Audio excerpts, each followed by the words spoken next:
Every week we have a different guest host highlighting people in the community. And today's guest has a special place in my heart. She's done so much for me, and I've learned so much from her. And I want y'all to open y'all hearts to her as well. Please welcome to the show, Dr. Tanya Gilbert. Hello. What's up? How you I'm doing? good. How are you? I'm pretty good. What's going on? So you're a transform uh transformative life coach, psychotherapist, spiritual counselor, ordained minister, motivational speaker, mentor, and author, all rolled into one. Yes, ma'am. Man. And there's still a few other things we haven't mentioned, like a mama, grandmama, great grandmama, Okay. sister. All right. The important stuff. Love a mother. You know, a love a mother. And a mother love. Yeah, right. Watch out now. How's your week been? How you doing? My week has been thick. Okay. It's been thick. Thick is a little more than full, but it's good. It's good. Been thick. What'd you do? Well, I have, again, it's the beginning of a new decade. Putting it together for all of the events that's going to repeat themselves this year from last year. And just doing it, waiting to meet y'all, just waiting to meet everybody. Just full of stuff to give and talk and share. Right. So. And you're testing for something right now, right? You trying to... Oh, yeah, don't even mention that. You want me to sit here and have a conversation with you, and now you want to test my stress level. See if you really learned anything from me. Right. I've taught you how to be a coach. Okay. Right? Okay. I don't want to. Don't let me not trigger you. Then. Yeah, so don't trigger me. Let me just be here with you. It's important to just be right here in this moment. Right. No, testing is stressful. It's stressful. Yeah. You're going to do good on that, though. Okay. What's interesting, what's going on with me right now, and you can relate to this. You had knee surgery as well. Yes. I've been taking care of my nay-nay. Everybody got that nay-nay, you know what I'm saying? She's not my blood grandmother, but she's somebody I've known my whole life, and she's had knee surgery. And I think it was really important for me to go through this with her because it teaches you selflessness. Yes. We're at the age right now. I'm 35, y'all. I know what you said. It's true. I'm not lying. I'm 35, and our grandparents are older. If you're fortunate enough to have a great grandparent, you have to step out of your normal routine and step back and take care of them the way they've taken care of you, or even if they haven't. Yes. Because my grandfather is here too, and we don't have like a strong relationship, but I still love him, And he's getting older too, so I've been going to go check on him. And it's so important. We can't leave our history behind. Yeah, that's one of the things that was, because we talk all the time, that draws me to you is that love and that authenticity and that caring, and caring about your elders and the respect that you bring with it.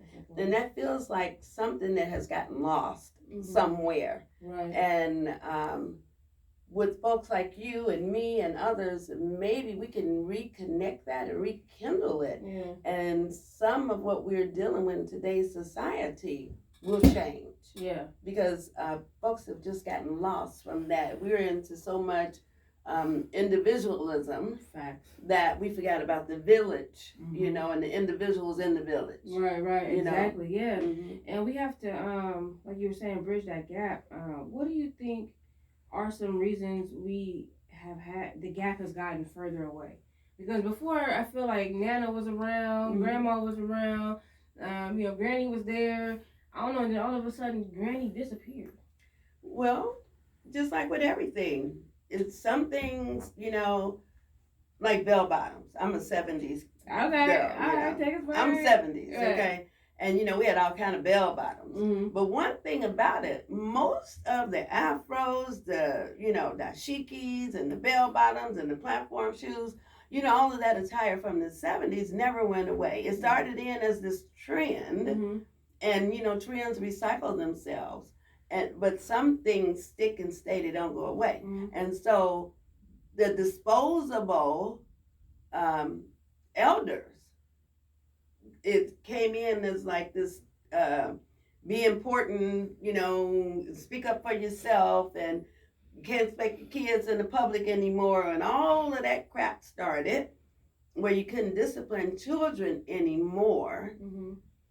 based on someone else's opinion of discipline, even though I'm going with you, there was some abuse happening. I've been a victim of some of that myself.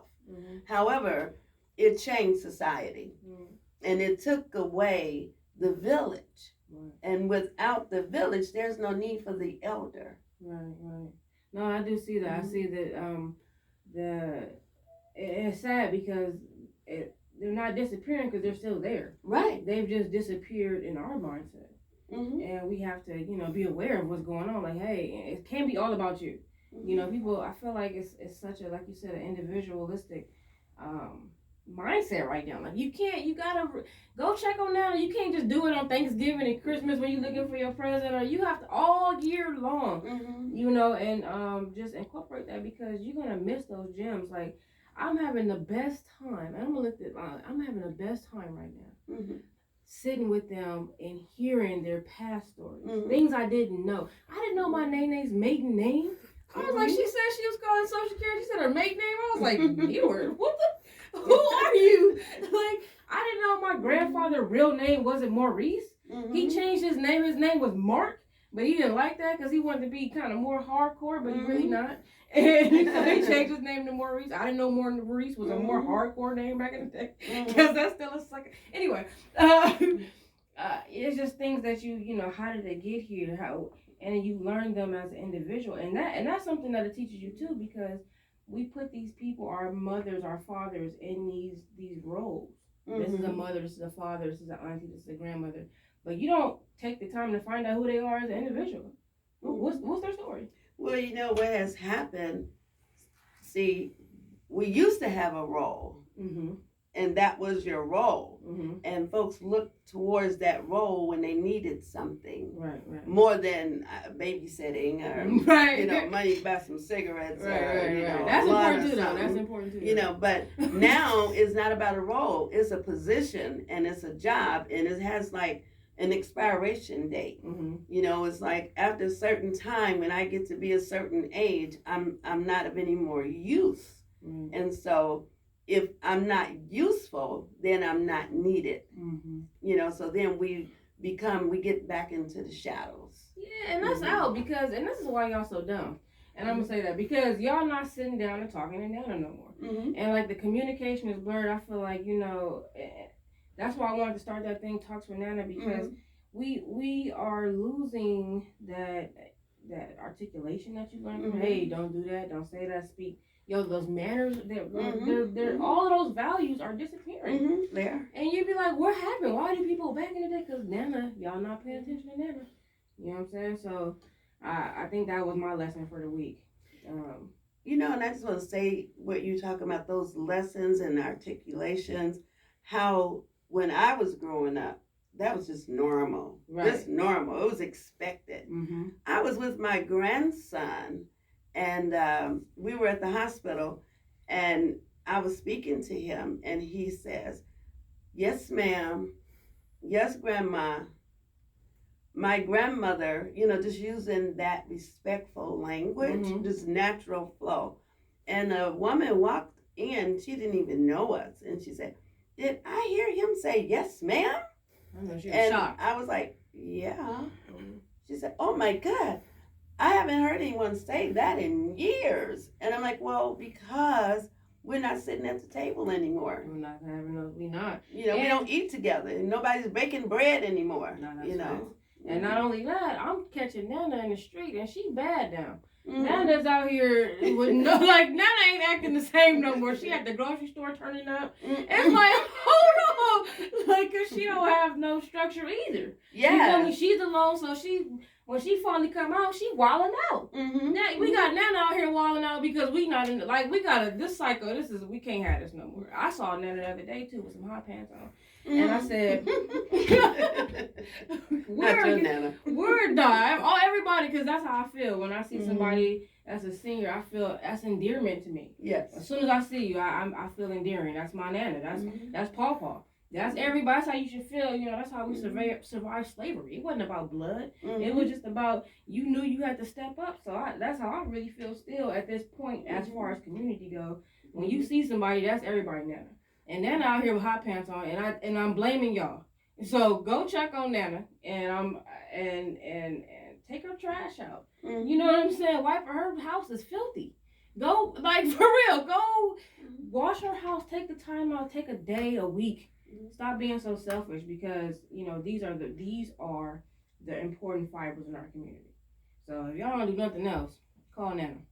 And I just want to back up on that one little thing. Yeah. You know, I mentioned that the generation has gotten lost. Mm-hmm. Nana has gotten lost too, because no one wants to feel insignificant in their life.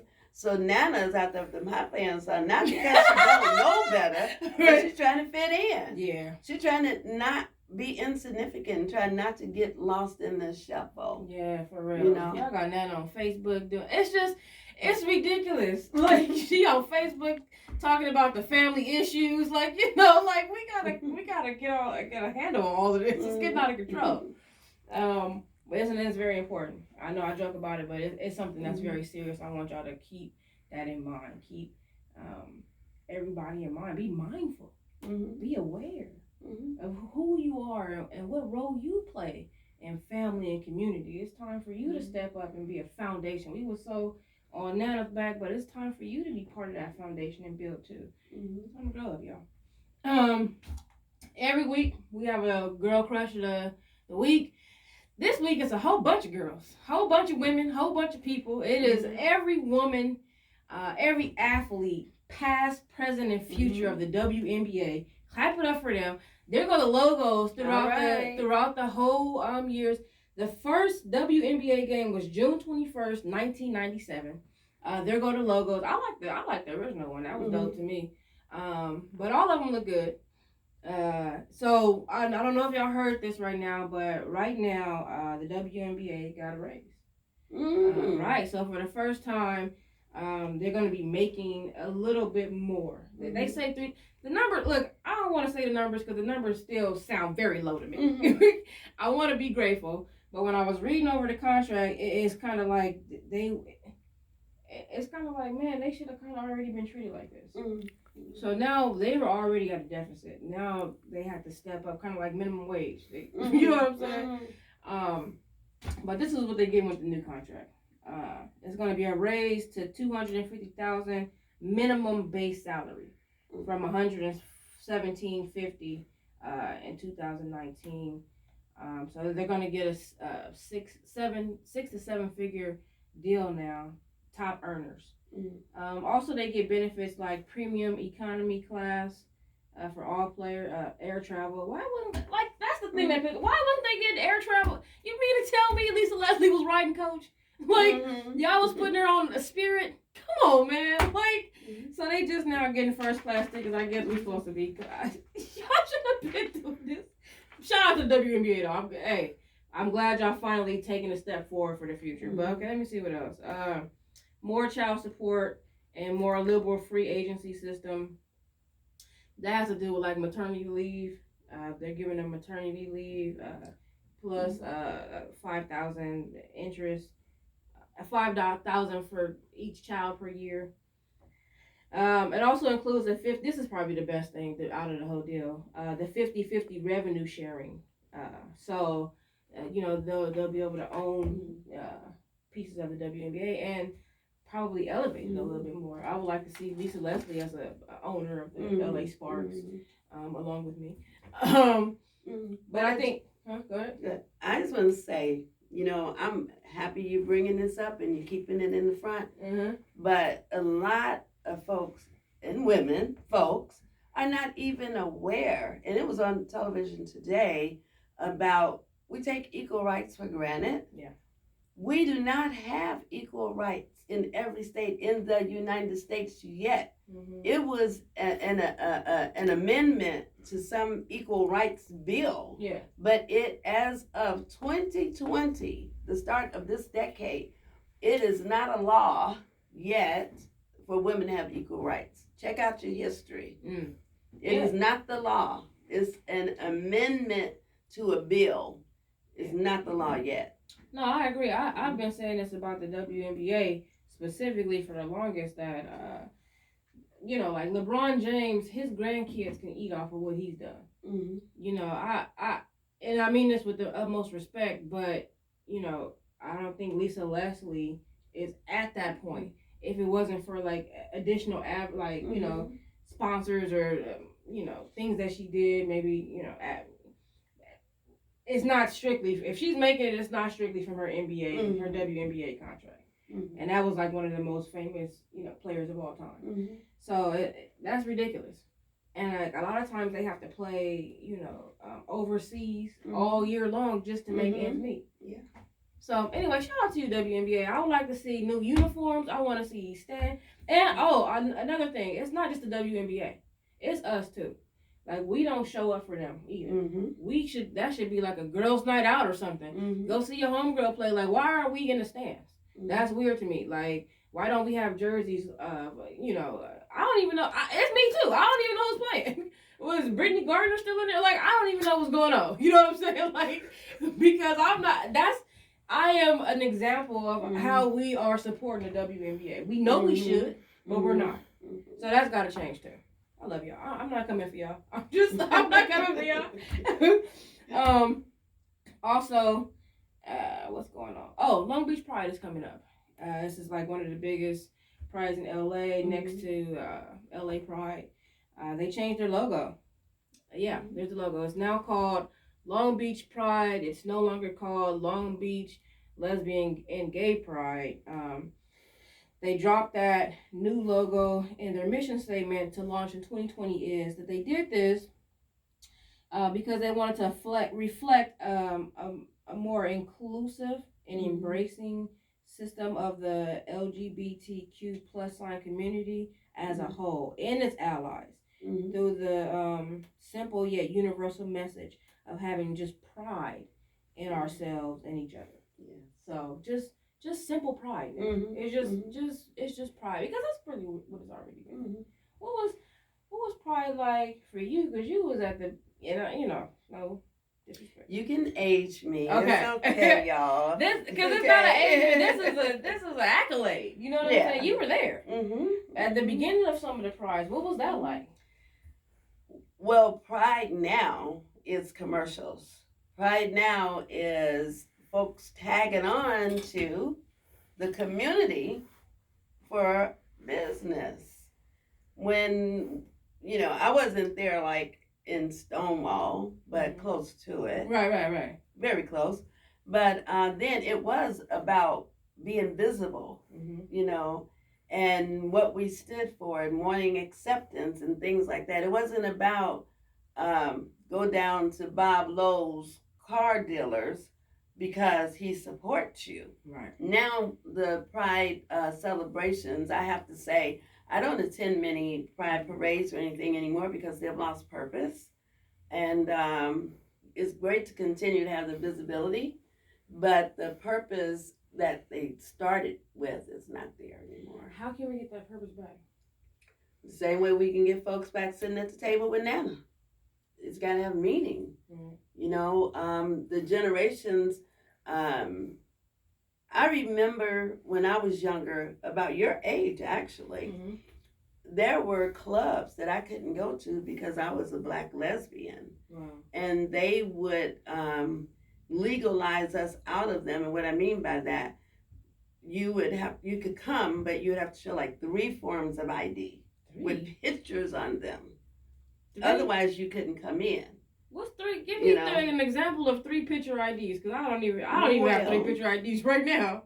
Back then, it would be your driver's license or your state ID. Okay. But stereotypical things for Black folks, just because we are dark skinned, we're poor, so they would ask for your Medi-Cal is what we call it out here, but your social service ID, because you had an ID from social services that would have a picture on it, so that means you didn't work, and they would actually ask you for that. It didn't matter if you had a job, they just made the assumption. And then whatever, it might be your work ID, but they would ask for 3 picture IDs. So that would keep us out of these entertainment institutions, as being people of color. So things are just different now than, folks take things for granted. They're forgetting the trailblazers, they're forgetting the activists and those like me that were locked out of places, and they just take everything for granted. So I don't know. Right. You gotta find meaning. Find the meaning. Yeah, because I do notice that it's not necessarily 100% for the community. When I say that, I say like some of these prides don't even book LGBT artists. Right. And you're like, I believe there's enough of them to have somebody here. Like, I'm pretty sure somebody's available to be here for this. And that's no disrespect to people who come who consider themselves strong allies and who haven't even dabbled a little bit, but you know what I'm saying? That's not the same as supporting, holistically your community and giving them the opportunity for that platform. So I totally agree with that. In the meeting, I'm just like, what can we do specifically to make it less, like you said, commercial? Because it is starting to be about product placement. Politics. Yeah. It's not about those restaurants are marking up the, that are not even gay owned. They're marking up the prices maybe 3 times sometimes. Beer is like $25 out there. Like, what is like? You're exploiting this time of pride. So I don't know. You're right. We need to get back to it. I agree with that.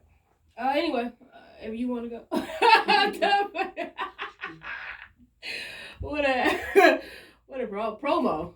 If you want to go to the commercial, if you want to go to Long Beach Pride, it's going to be March 15th to the 17th, and they do have $20 early bird tickets right now available at longbeachpride.com. So it's still good. What I do like about it is you do find pockets of community. You find pockets of real conversation. You get to turn up with people like you. So it still has a meaning to a certain extent. But is it still service in the community? Is the question. Yes, it still serves the community. I believe it still serves the community because it helps us still feel like we have a community. We have somewhere to go, something to look forward to. We just have to learn how to start participating different.